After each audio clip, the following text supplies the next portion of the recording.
ఇక హైదరాబాద్ లో బీజేపీ బహిరంగ సభ జరుగుతోంది. ఆ లైవ్ చూద్దాం. ఇప్పుడు బీఆర్ఎస్ చూస్తాం మనం. బీఆర్ఎస్ ఎక్కడైనా ఒక్కడిగా పైన తూర్పు పాలిస్ట్ లీడర్ ఇద్దరు హరీష్ రావు, కేటీఆర్ ఇద్దరు నలుగురు తప్ప ఎవరు ఏమంటారు అలా. సరే అంతకుముందు వాళ్ళు ఏమంటారు, ఇప్పుడు వాళ్ళు ఏమంటారు, ఇంకెవరికి ఏమంటారు అనుకో. ఇది కనబడాల్సిన వ్యక్తి ఫామ్ హౌస్ తాగి మంచిగా రెస్ట్ తీసుకుంటాను ఆయన. వాళ్ళు ఏమంటారు క్యాడర్, బీఆర్ఎస్కి ఎక్కడ క్యాడర్ లేదు. ఎందుకు వస్తలేదు క్యాడర్ అంటే మా మీద కేసులు అవుతాయి. మేము మొన్న ఎప్పుడు పైరుల కోసం ఏదో బీఆర్ఎస్ పార్టీలో మా బీఆర్ఎస్ పార్టీ పార్టీ సిద్ధాంతం లేదు, దానికి నాయకుడు ఎవరిని పట్టించుకోడు, ప్రజలను పట్టించుకోడు, కార్యకర్తలను పట్టించుకోడు అని చెప్పి బీఆర్ఎస్ క్యాడర్ ఎవరు బయటకు వస్తలేరు. ఇక కాంగ్రెస్లో క్యాడర్ లేదు.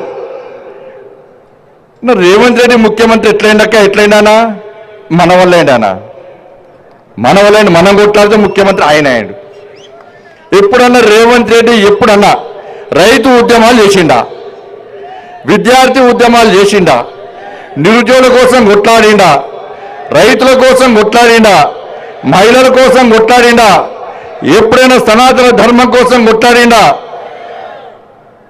మరి ఏమైనా కేసు రేవంత్ రెడ్డి మీద కేసు లేదంటే ఒకటే కేసు, ఒకటి కేసు అయింది. జైలుకి పోయినా అంటే దానిలో జైలుకి పోయాడు. కానీ ఈరోజు తెలంగాణ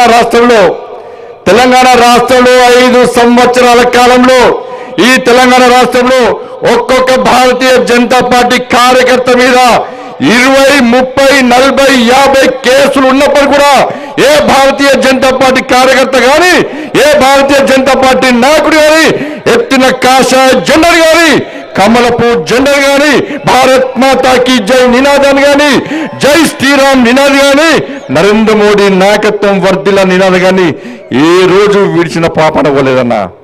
అది భారతీయ జనతా పార్టీ క్యాడర్కు కాంగ్రెస్ బీఆర్ఎస్ పార్టీ క్యాడర్కు ఉన్న తేడానా. ఈరోజు ఇప్పటికిప్పుడు ఎన్నికలు నిర్వహిస్తే ఈ తెలంగాణ రాష్ట్రంలో వికసించేది కమలం కమలం కమలం తప్ప కాదు. ఇప్పటికే సర్వే సంస్థలు ప్రారంభించినాయి, అనేక సర్వే సంస్థలు ప్రారంభించినాయి. సరే రేవంత్ రెడ్డికి ఒక సెక్షన్ మీడియా పేపర్ వాళ్ళు రాస్తారు కావచ్చు, టీవీలో చూపడతారు కావచ్చు, టీవీలు చూపడుతున్నాయి, పేపర్లు రాస్తున్నాయని చెప్పి ఏది పడుతుంది మాట్లాడుతున్నాడు. భాష ఆయన ఇష్టం. కేసీఆర్ తీసిన మూలక కేసీఆర్ కూడా తాతైపోయింది. ఇప్పటికిప్పుడు సర్వే నిర్వహిస్తున్నాయి అనేక సంస్థలు. సర్వేలు ఎప్పుడు నిర్వహిస్తాయన్నా, ఎన్నికల ముందు సర్వేలు నిర్వహిస్తాయి. కానీ కొత్తగా ఈసారి సర్వే సంస్థలన్నీ సర్వే నిర్వహిస్తే కాంగ్రెస్ పార్టీ 3వ స్థానానికి పోయింది, రేవంత్ రెడ్డి 10వ స్థానానికి పోయింది.